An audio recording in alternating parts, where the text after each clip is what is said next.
Trending ang complete attendance ng original and current members ng South Korean boy group na Super Junior sa kasal ng isa nilang miyembro.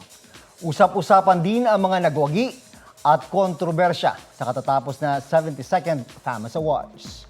May report si Aubrey Carampel.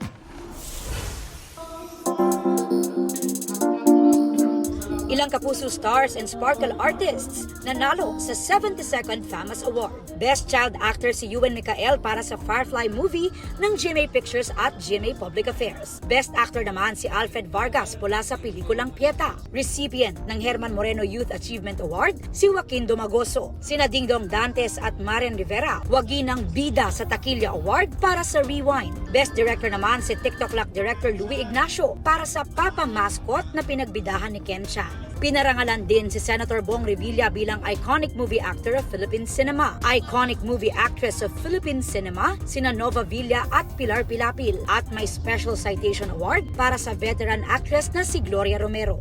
Pamunuan ng FAMAS nag-sorry naman kay Eva Darren. Last minute daw ang pagpalit sa icon ng Philippine movie industry bilang presenter ng Special Citations Award kung saan kasama niya dapat si Tirso Cruz III. Hindi raw kasi umano agad nahanap ng kanilang production team ang veteran actress.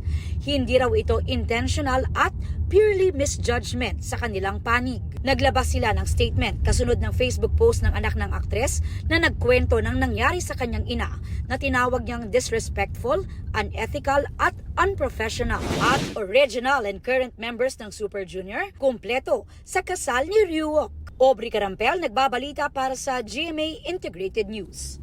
Huwag magpahuli sa mga balitang dapat ninyong malaman. Mag-subscribe sa GMA Integrated News sa YouTube. Sa mga kapuso abroad, subaybayan nyo kami sa GMA Pinoy TV at sa www.gmanews.tv.